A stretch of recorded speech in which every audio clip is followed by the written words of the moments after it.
Doctor P. Sridevi రచించిన 'కాలాతీత వ్యక్తుల' నవల తర్వాయి భాగం. ఆ మాట వినేసరికి కృష్ణమూర్తికి తేలుకుట్టినంత పనయింది. నాన్సెన్స్! ఎందుకిందిరా అంతలేసి మాటలనేస్తావు? ఆ అమ్మాయి నాతో తెగించి ఒక్క 5 నిమిషాలు కూడా ఎప్పుడు మాట్లాడిన పాపాన పోలేదు. అలా అన్నావా? గది మార్చేసిన రోజున నాన్న అడిగాడు, అంత అర్జెంటుగా ఎందుకు వెళ్ళిపోతావని. కృష్ణమూర్తి నా కోసం వేరే గది చూశాడు అంది. కావలిస్తే నాన్నని అడుగు. అడగాల్సిందే మీ నాన్నని. నీ అసలు క్షోభ వేరు. ప్రకాశానికి నీకు మధ్య ఆ అమాయకురాలు అడ్డొచ్చింది. నువ్వు మీ నాన్న కలిసి ఆ చవటగాడిని బుట్టలో వేసుకొని ఆడిస్తున్నారు. తీరా వాళ్ళ మేనమామ వచ్చి గొడవ చేసేసరికి ఇంకెవరి మీదో అన్నీ తోసేసి మీరు తప్పుకొని ప్రకాశాన్ని కాపాడారు. కానీ ఇందిర చాలా ఉద్వేగంగా, ప్రమాణపూర్తిగా చెప్తున్నాను కృష్ణమూర్తి, నాకు అలాంటి ఆలోచనలు లేవు. ఒక ఇంట్లో ఉంటున్నాం కనుక చనువుగా ఉంటున్నానేమో కానీ దొరక్క నాకు ఆ కోతి ప్రకాశమే దొరకాలా? ఏంటి ఇందిరా నీ కేకలు? మన గొడవంతా ఆ రిక్షావాడికి కూడా వినపడాలా? వింటే విన్నాడు. ఇలా ఎంతమందికని భయపడుతూ బతకను నేను. కావలిస్తే ఆ కళ్యాణిని ప్రకాశాన్ని ఊరేగమను, నాకేం. అంతేలే కృష్ణమూర్తి, ఇవి కళ్యాణి వంటి నంగనాచులకే రోజులు. చాప కింద నీరులా ఉండి తెర వెనుక ఎన్ని భాగోతాలు ఆడినా చెల్లిపోతుంది. నాలా డబడబలాడేస్తూ నిష్కపటంగా అందరితోనూ చనువుగా ఉంటే అన్నీ బాధలే. ఇంతలో రిక్షా మెయిన్ రోడ్డు సమీపించింది. ఇంక దిగిపో కృష్ణమూర్తి, నాన్న చూస్తే చంపేస్తాడు. నాన్న ఇప్పుడు అన్నీ కొత్త రూల్స్ పెట్టాడు. జరిగిన గొడవలు చాలు, ఇంకా ఎవరితోనూ చనువుగా తిరక్కు అన్నాడు అంది ఇందిర. అతను రిక్షా దిగి వెళ్ళిపోయాడు. అతని వైపు లాలనగా చూస్తూ అంది ఇందిర, మళ్ళీ ఎప్పుడు కలుసుకోవడం? కొన్నాళ్ల దాకా ఇంట్లో కలుసుకోవడం మంచిది కాదు. రేపు సాయంత్రం 5ంటికి మా ఆఫీస్కి రారాదు? ఇద్దరం కలిసి బీచ్కి పోదాం. నీతో ఇంకా చాలా ముఖ్యమైన సంగతులు చెప్పాలి అంది. చూద్దాంలే అన్నాడు అతను. చూద్దాం కాదు, తప్పకుండా రావాలి, లేకపోతే నా మీద ఒట్టే. మా కృష్ణమూర్తి మంచివాడమ్మా, తప్పకుండా వస్తాడు. రేపు మధ్యాహ్నం ఫోన్ చెయ్యి, టాటా అని చెయ్యాడించింది. రిక్షా కదిలిపోయింది. అతనికి బుర్ర తిరిగి కడుపులో ఏదో తిప్పినట్టు అయిపోయింది. నడుచుకుంటూ తిన్నగా లాడ్జి దగ్గరికి వెళ్ళాడు. ఆ రాత్రే 2వ ఆట సినిమా చూశాడు. తెల్లార్లు పేకాడాడు. హోటల్లో కూర్చొని పెసరట్టు తింటున్న కృష్ణమూర్తికి క్రితం సాయంత్రం ఇందిరతో జరిగిన సంభాషణ అంతా టేప్ రికార్డింగ్లో బుర్రలో మోగుతోంది. తను చిత్తుగా ఓడిపోయాననుకున్నాడు. ఇందిర చాతుర్యం తలుచుకుంటే అతనికి భయం వేసింది. ఇందిర లాంటి వ్యక్తిత్వం అతని అనుభూతికి అందనటువంటిది. అతను పుట్టి పెరిగిన వర్గం వేరు, అక్కడ వాతావరణం వేరు. ఇన్ని సూక్ష్మాతి సూక్ష్మమైన ఉద్వేగాలేవి అతని పరిధిలో ఎన్నడూ తారసిల్లలేదు. జీవితాన్ని 2 చేతులతోనూ ఆస్వాదించే వాళ్ళు అక్కడ ఉన్నారు కానీ గమ్మత్తులు ఎరగరు. చాపల్యాన్ని వాళ్ళు తీర్చుకునే పద్ధతులు వేరు. అందులో మానసిక వేదనలేవి ఉండవు. ఏ కోరికలైనా ఇంద్రియాల వరకే పరిమితం కానీ మనసులు దాకా ప్రసరించవు. డబ్బు కోసం మోసాలు చేయడాలు, ఆడపిల్ల కోసం బరిసెలతో నరుక్కోవడాలు, పొడుచుకోవడాలు, ఇవన్నీ ఉంటాయి. కానీ వాటిలో అర్థం కానిదేది ఉండదు. ఉద్వేగాలవి. ఇప్పుడు తను అనుభవిస్తున్నది ఇంకో రకం ఉద్వేగం, మానసికమైన అశాంతి. ఇదివరకెన్నడూ తను ఎరగడు. ఇప్పుడు అతని నివేదిస్తున్నది ఏం కావాలి? స్పష్టమైన ఆలోచనలేవి అతని మెదడులో లేవు. కానీ అతని మానసిక సాకారంలో కొత్త రంగురంగుల చేపలు ప్రవేశించి గమ్మత్తుగా ఆడుతున్నాయి. అవన్నీ కలగాపులగంగా అడుగు నుంచి పైకి, ఆ మూల నుంచి ఈ మూలకి దూసుకుపోతుంటే ప్రశ్న తరంగాలు లేచి అతన్ని వేధిస్తున్నాయి. ఇందిర మంచి మనిషా, చెడ్డ మనిషా? ఎందుకు ఇలా అందరినీ ఏడిపించేస్తోంది? ఇంకొకరిని ఏడిపించనిదే తాను సుఖపడడం చేత కావడం లేదే ఈ అమ్మాయికి. అన్నీ పోగొట్టుకొని ఎన్ని త్యాగాలు చేసినా కళ్యాణికి కష్టాల మీద కష్టాలే ఎందుకు వస్తున్నాయి? ఎవరో వెన్ను తరిచినట్టు అయింది అతనికి. వెళ్ళు, కళ్యాణిని వెంటనే చూడు అని ఎవరో అన్నట్టు అనిపించింది. గబగబా కాఫీ ముగించి రోడ్డు మీద పడ్డాడు. సిగరెట్ వెలిగించి డాబా తోట వైపు నడక సాగించాడు. తీరా వెళితే కళ్యాణి తనతో సరిగా మాట్లాడుతుందా? తన భయానికి తనకే నవ్వొచ్చింది. ఆమెతో తను ఎప్పుడు చనువుగా మాట్లాడలేదు, కానీ ఆమెను చూస్తే ఎప్పుడు తనకు గౌరవభావమే కలిగింది. ఏదో నిండుతనం, హుందాతనం ఆమెలో కనిపించేది. కళ్యాణి మర్యాద ఇచ్చి మర్యాద పుచ్చుకునే అమ్మాయి అనే భావం ఎప్పుడో అతనిలో స్థిరపడిపోయింది. కళ్యాణి సరిగానే మాట్లాడుతుంది, కానీ తను ఆమెతో సరిగా మాట్లాడగలడా అనుకున్నాడు. ఇల్లు సమీపించాడు. గేటు తలుపు ఓరగా వేసింది.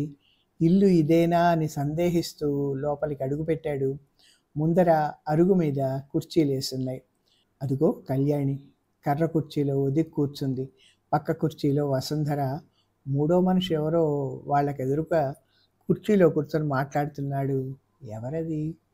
కృష్ణమూర్తి రావడం దూరం నుంచి చూసిన వసుంధర, ఓ కృష్ణమూర్తి గారా, రండి రండి, కళ్యాణి మీ కృష్ణమూర్తి గారు వచ్చారు.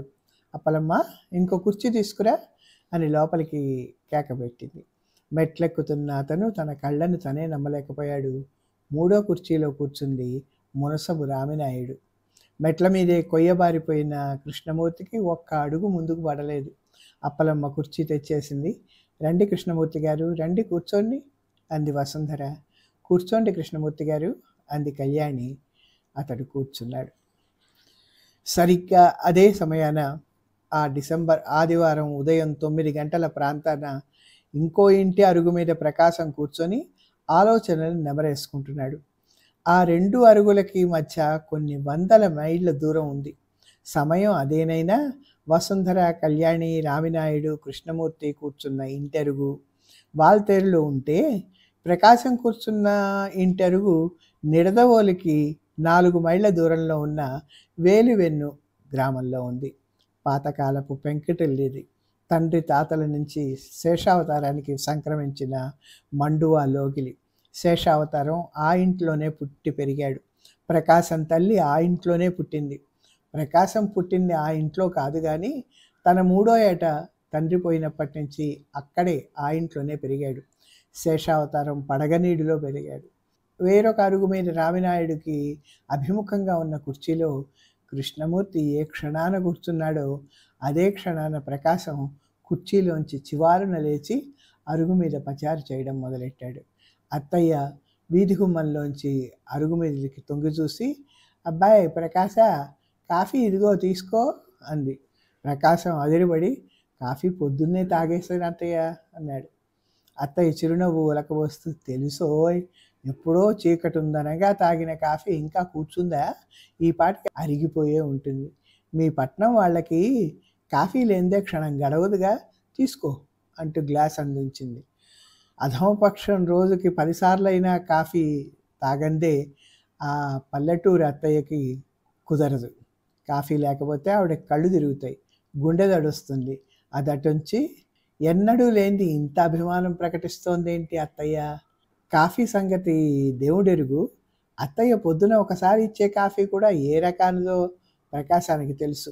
చిన్నప్పటి నుంచి అనుభవం అయిన విషయమే. అత్తయ్యకి మామయ్యకి ఫస్ట్ ఫిల్టర్ కాఫీ, తనకి అమ్మకి ఆ మిగిలిపోయిన పిప్పిలోనే మరికొన్ని ఉడుకు నీళ్లు పోసిన కాఫీ. తల్లి వంట చేస్తుంటే అత్తయ్య వేరే కుంపటి మీద టిఫిన్ చేసి గోప్యంగా తన కూతుళ్ళకిద్దరికీ పెట్టుకునేది, కానీ తన సంగతే పట్టించుకునేది కాదు. భోజనాల దగ్గర అత్తయ్య అదే సంస్కారం ప్రదర్శించేది. అత్తయ్య వడ్డిస్తే తను భోజనం చేసిన అనుభవాలు వంట పట్టేసి ప్రకాశానికి తదుపరి పెరిగి పెద్దవాడై కాలేజీకి వెళ్ళాక కూడా అన్నం తినడం అంటే హాయిపోయి బాధపడేవాడు. ఎక్కడ అన్నానికి కూర్చున్నా అత్తయ్య ఆప్యాయతే జ్ఞాపకం వచ్చి అన్నహితవు పోగొట్టుకున్నాడు. అలాంటి అత్తయ్య హఠాత్తుగా ఇలా రెండోసారి కాఫీ ఇస్తోందేంటి? అక్కర్లేదనే ఆత్మాభిమానం ప్రకటించే ధైర్యం లేదు తనకి. మళ్ళీ గ్లాస్ అందుకుంటూ, మామయ్య ఏం చేస్తున్నాడు అని అడిగాడు. స్నానం చేస్తున్నారు, నిన్ను ఎక్కడికి వెళ్ళొద్దన్నారు, ఏదో పని ఉందట అనేసి అత్తయ్య లోపలికి అదృశ్యమైంది. క్రితం రోజు రైలు ప్రయాణం, రాత్రి నిద్ర లేకపోవడం, మనస్సులో అశాంతి అన్నింటి వల్ల అలసిపోయి ఉన్నాడు ప్రకాశం. కాఫీ గ్లాసు గబగబా ఖాళీ చేసి వాలు కుర్చీలో కళ్ళు మూసుకు పడుకున్నాడు. తన శరీరం తనకే బరువుగా తోచింది. ఎవరిది శరీరం? నేను అంటే ఎవరు అనే ఆ తాత్విక జిజ్ఞాసలో పడ్డాడు. ఎవరు తను? ఎవరేమిటి? డాక్టర్ ప్రకాశం, ఎంబీబీఎస్, ఇందిరకు ప్రియ స్నేహితుడు, కళ్యాణికి అభయం ఇస్తున్న ధీరోదాత్తుడు, వెంకాయమ్మ గారి కొడుకు. ఇంతకీ అంతకీ చదివిన మేనల్లుడు గురించి శేషావతారం ఏమనుకుంటున్నాడు? ఆ శేషావతారం గారి మేనల్లుడు అలా అలా ఏవో స్మృతి సరిహద్దుల్లో ఆలోచనలతో మరీ బరువెక్కిపోయి చిన్న కునుకు బట్టి కుర్చీలో అలాగే నిద్రపోయాడు. మేనమామ శేషావతారం ఇంతట్లో స్నానం ముగించి బట్టలు వేసుకున్నాడు. అతని శరీరానికి అలసట కానీ మనస్సుకి అశాంతి కానీ లేదు. 6 అడుగుల శరీరం అతడిది. నల్ల నాపరాయితో చేసింది. ఆ మనస్సులో ఎప్పుడూ ఎత్తుగడలు, పన్నుగడలు, డబ్బు కోసం పాచికలు తప్ప ఇతరమైన అశాంతి ఏదీ లేదు. అతని చదువల్లా జీవితం అనే బడిలో అతనికి తెలిసిందల్లా డబ్బు అనేది గొప్ప పదార్థం అని. దేవుడికి పర్యాయ పదం డబ్బనే అతని ఉద్దేశం. తప్పుడు సాక్ష్యాలు పలకడం, దొంగ దస్తావేజులు సృష్టించడం అతనికి వెన్నతో పెట్టిన విద్యలు. వితంతువుల ఆస్తులు కాజేయడం అతని ముఖ్య ఆదర్శాలలో ఒకటి. నీతి అవినీతి రెండింటికి శేషావతారం అతీతుడనే చెప్పాలి. మనిషి ప్రవర్తనకు అటువంటి 2 విభాగాలు ఉన్నాయని అతనికి ఎన్నడూ తట్టనే లేదు. చేప నీటిలో ఈదుతుంది, అది దాని సహజ గుణం. పక్షి గాలిలో ఎగురుతుంది, అది అంతే. ఈ ఈదడానికి ఎగరడానికి నీతి అవినీతి ఉండవు. అలాగే శేషావతారం డబ్బు మీద వ్యామోహానికి కూడా అవినీతికి కూడా ఏమీ విచక్షణ ఉండదు. కర్ణుడు సహజ కవచకుండలాలతో పుట్టినట్టు ధనార్జనకు కావలసిన హంగులన్నిటితో శేషావతారం అవతరించాడు. అబద్ధం సాక్ష్యం చెప్పడం తప్పు కదయ్యా అని ఎవరైనా అంటే అతను నిజంగా ఆశ్చర్యపోతాడు. అదేమిటండి అలా అంటారు? లక్ష్మి తనంతటి తనే నడిచొస్తుందంటే వద్దంటారటండి. ప్రయోజకుడు అన్నవాడు 4 రాళ్ళు సంపాదించుకోవడం ముఖ్యం కానీ అడుగడుగునా మీనమేషాలు లెక్క పెడుతూ ఉంటే కూర్చుంటే తెలివి తక్కువ కదండి అంటాడు. అందుకే చెల్లెలి భర్త పోయినప్పుడు చెల్లెలిని మేనల్లుడిని తెచ్చి ఇంట్లో పెట్టుకున్నాడు. చెల్లెలి ఏది తెలియని అమాయకురాలు. భర్త పోయిన నాటికి 10 ఎకరాల పొలం ఉండేది. శేషావతారం చెల్లెలి ఆస్తికి యాజమాన్యం వహించి ఆ కష్టానికి ప్రతిఫలంగా క్రమంగా దాన్ని కరిగిస్తూ కొంత మేనల్లుడి చదువుకు పెట్టుబడిగా పెట్టి కొంత రాజమండ్రిలో తాను ఒక ఇల్లు కట్టుకునేందుకు సద్వినియోగం చేశాడు. డబ్బు మేనల్లుడిదే అయినా చూస్తూ చూస్తూ అందులో కొంత నెల నెలా అతడికి పంపడం బాధాకరంగానే ఉంది. ఈ ప్రపంచంలో ప్రేమలు రకరకాలు. కొందరు వ్యక్తుల్ని ప్రేమిస్తారు, మరికొందరు విజ్ఞానాన్ని ప్రేమిస్తారు, ఇంకొందరు కళలను ప్రేమిస్తారు. శేషావతారం రూపాయలను ప్రేమిస్తాడు. ప్రేమికుడు ప్రియురాలి ఎడబాటు సహించలేడు. శేషావతారం ప్రియురాలు డబ్బు. కష్టపడి రాజమండ్రిలో ఇల్లైతే కట్టాడు కానీ అది పూర్తయ్యేసరికి 5,000 అప్పులో పట్టాడు. తీర్చడం ఎలా? ఒక్క 4 నెలలు కళ్ళు మూసుకుంటే ప్రకాశం డాక్టర్ అవుతాడు. ఆ డాక్టర్ ప్రకాశం కళ్ళు తెరిచే వాటికి, అబ్బాయి నీ డాక్టర్ గారికి ఆస్తంతా కరిగిపోయింది, ఇంకా నీది అనే దమ్మిడి కూడా లేదు అని చెప్పడానికి అవసరమైన లెక్కలు చూపించడానికి తగిన ఏర్పాట్లన్నీ ఇదివరకే పూర్తి చేసుకున్నాడు శేషావతారం. అందుచేతే ఇంటి మీద తెచ్చిన 5,000 తీర్చడానికి ప్రకాశం ఆస్తి ఏమీ లేదు కానీ ప్రకాశం మిగిలాడు. మంచి వ్యాపారస్తులకు ఏ వస్తువు ధర ఎప్పుడు పెరుగుతుందో, ఎప్పుడు తరుగుతుందో, ఎప్పుడు గిరాకీ హెచ్చవుతుందో కరతలామలకం. శేషావతారం వస్తువులతో వ్యాపారం చేయడు కానీ మనస్సులతో వ్యాపారం చేయడంలో మంచి విజ్ఞత గలవాడు. ఎక్కడ గిరాకీ ఉందో క్షణంలో తెలుసుకోగలడు. గిరాకీని బట్టి ధర పెంచేయగలడు. ఎలాగైనా బేరాన్ని లొంగదీసుకొని 4 డబ్బులు చేసుకోగలడు. కిందటేడే రామప్ప కూతురు పెళ్లి కాలేదని ఆ ఇంటిల్లిపాది కుంగిపోతున్నారని విని ఆపద్బాంధవుళ్లా వెళ్ళి అమలాపురంలో అపరకర్మలు చేయించే పౌరోహిత్యుని కొడుకును పట్టుకొచ్చాడు. ఆ పెళ్లి కూతురికి ఒక కాలు కుంటి, అందుకే ఎన్ని సంబంధాలు వచ్చినా తిరిగిపోతున్నాయి. శేషావతారం ఆదుకోకపోతే ఆ అమ్మాయి గత ఏమయ్యేదో. సమయానికి సంబంధం వెతుక్కొచ్చాడు. రామప్పకున్న ఒకే ఒక ఆస్తి 4 గదుల పెంకుటిల్లు. 4 చోట్ల తిరిగి ఆ ఇంటి మీద 2,000 అప్పిప్పించాడు శేషావతారం. అప్పిప్పించినందుకు 500, సంబంధం వెతికి తెచ్చినందుకు 200, ఈ ఇంటి పిల్లను పెళ్లాడడానికి వాళ్ళని ఒప్పించినందుకు మరొక 100 అంటూ 800 కాజేశాడు. పౌరోహిత్యాలు చేసుకునేవాడికి, అందులోనూ బ్రహ్మాండమైన చెవుడున్న వాడికి ఎవరిస్తారయ్యా 1,116 కట్నం అని ఆ ఇప్పించిన ఘనకార్యానికి 116 అమలాపురం పంతుల దగ్గర పుచ్చుకున్నాడు. మొత్తం మీద ఆ కుంటిపిల్ల ధర్మమా అని శేషావతారం ఆ 7 పొలం పెట్టుబడికి నిలవలోంచి దమ్మిడి వెచ్చించకుండా పోయింది. నెల్లాళ్ల క్రితం చుట్ట కాల్చుకుంటూ వీధరుగు మీద కూర్చొని ఏదో వ్యవహారాల కోసం తన సలహా కోసం వచ్చిన పెదకాపుతో శేషావతారం కష్టం సుఖం మాట్లాడాడు. మొగుడు చచ్చినాటి నుంచి చెల్లెలి కొడుకుని సాకడానికే తన ఆస్తిలో సగం తరిగిపోయిందిట. వాళ్ళ బావ ఆస్తికి మించిన అప్పులు చేసి మరీ పోయాట. ఆ అప్పులన్నీ వడ్డీలతో సహా తీర్చేసరికి ప్రకాశం ఆస్తి ఏమీ మిగలకపోగా తనకు తల ప్రాణం తోకకొచ్చిందిట. ఇన్ని చెప్పి శేషావతారం క్లుప్తంగా తన బాధ వివరించాడు. వాడి కోసం ఇంత ఖర్చయిందని నేనేం బెంగపడ్డం లేదు నాయుడు. నా బెంగంతా మా చెల్లెలి గురించే. నాకంటే 4 ఏళ్ళు చిన్నదన్నమాటే కానీ కాటికి కాళ్ళు చాచుకొని కూర్చుందని. ఆ కొడుకన్నవాడు ప్రయోజకుడై ఎప్పుడు ఇంత అన్నం పెడతాడా అని ఉండదు. ఉగాది పండగ నాటికి ప్రకాశం గాడి చదువు అయిపోతుందనుకో, కానీ ఏం లాభం? మరో సంవత్సరం ఏదో ట్రైనింగ్ ఉందట. వాళ్ళకాడు ట్రైనింగ్ అదేదో అయినప్పటికీ ఏది ఎలా ఉంటుందో. ఈ ముసలి ప్రాణాలు 2 ఉంటాయో ఊడతాయో అన్నాడు. పెద్ద కాపు పళ్ళన్నీ బయటపడేలా నవ్వేసి, నీకేం తెలుసయ్యా, ఇప్పుడప్పుడే చచ్చిపోవడానికి నీకేం తెగులు? ఇలాంటి ట్రైనింగులు ఎన్నైనా చూసేస్తావు. అంతకీ ఇంత చదువు చదివిన మీ మేనల్లుడు గురించా నీకు దిగులు? ఇప్పుడు కట్నాల గిరాకీ ఎలాగుందో తెలుసా? నీకు తెలియందేముంది? అలా అంటావు కానీ అల్లుడిని బేరానికి పెట్టావంటే 6,000 గుమ్మరిస్తారు. వేసంగి నాటికి చదువు అయిపోతుంది అంటున్నావుగా, ముహూర్తం పెట్టించి ఆ 3 ముళ్ళు వేసించేయి. ఇంకా ట్రైనింగ్ అంటావా? ముసలావిడిని తీసుకెళ్ళి కొత్త కాపురం పెట్టేయమను. ట్రైనింగు అవుతుంది, ముసలావిడ కోరిక తీరుతుందన్నాడు. 6 అడుగుల శేషావతారం ఆ సలహాతో ఆకాశం అంతా ఎత్తు పెరిగిపోయాడు. ఛాఛా, వెధవ మదడుకి ఈ ఆలోచన సంగతి తనకి తట్టనే లేదేంటి అని తిట్టుకున్నాడు. నిజానికి అది తనకి రావాల్సిన ఆలోచన. అంత మంచి ఎత్తుగడలు ఇంకెవరికి బుర్రలో అయినా ఉండడానికి హక్కు లేదనుకున్నాడు శేషావతారం. పెద్ద కాపు కూడా గట్టివాడెత్తున్నాడే అని అతని మేధాశక్తికి ఈర్షపడ్డాడు కూడా. మేనల్లుడిని ఒక ఇంటివాడిని చేసి ఇంటి మీద అప్పు వడ్డీతో సహా తీర్చేయొచ్చని ఆలోచనతో శేషావతారం మనసు కుదుటపడింది. కానీ ఆ నిశ్చింత 4 రోజుల పాటైనా ఉండనేకుండా శేషావతారంకి గంగవెర్రెలెత్తే సమాచారం వచ్చింది. ఒకటి కాదు, వారంలో 3 ఆకాశరామన్న ఉత్తరాలు వచ్చాయి.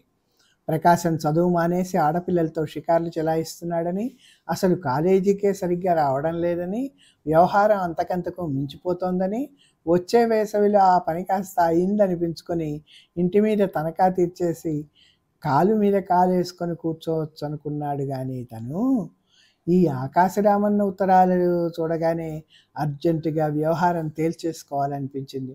ముందు పట్నం వెళ్ళి సంగతి సందర్భము తెలుసుకోవడమా, లేక సంబంధం ఖాయం చేసుకొని వెళ్ళి రావడమా అని ఆలోచించాడు. ఈ ఆలోచనలతో తెప్పరిల్లక ముందే ఒక సువార్త వినిపించింది అతనికి. రాజమండ్రిలో ఒక పెద్ద మనిషి తన ఏకైక పుత్రికకు పెళ్ళవక బాధపడుతున్నట్ట. మంచి సంబంధం దొరికితే కట్నం ఎంతైనా ఇస్తాట. మునుపు రాజమండ్రిలో ప్రకాశాన్ని చదువుకు పెట్టిన ఇంటాయన ఈ వార్త కాస్త శేషావతారం చెవిన వేశాడు. శేషావతారం క్షణం శ్రద్ధ చేయకుండా, అమ్మాయి వయసు అంతా, మంచి సంబంధమైనా, ఎందుకు దొరకలేదు ఇంతవరకు సంబంధం, ఎందుకు కుదరలేదు, కట్నం ఎంత ఇస్తారు అని అన్నీ వాకపు చేశాడు. పిల్లదానికి వయస్సు ఎంతో లేదట, 15 ఏళ్లే ఉంటాయట. తండ్రి చాదస్తుడు అవడంతో ఒకటే తొందరపడుతున్నట్ట. అమ్మాయికి అవలక్షణాలు ఏమీ లేవట, కానీ కొంచెం పళ్ళెత్తుట, కొంచెం రంగు నలుపు. ఆ మాత్రం ఈ మాత్రం చదువున్నవాడు ఎవడైనా దొరకపోడు అమ్మాయికి. కానీ ఆ అమ్మాయి తండ్రికి తన అల్లుడు ఏ డాక్టరో ఇంజనీరో అవ్వాలని పట్టుదలగా ఉందిట. మీ అల్లుడు డాక్టరే కదూ, తండ్రి లేని పిల్లాడు. ఆలోచించుకో, చిన్నప్పటి నుంచి పెంచి పెద్దవాడిని చేశావు. ఇంతకన్నా మంచి సంబంధం ఏంటి? మంచి కుటుంబం, కట్నం కూడా తక్కువే ఉండదు, ఒక్కటే కూతురు, కాస్త ఆలోచించు అని చెప్పాడు. ఇక్కడికి ఆపుదాం.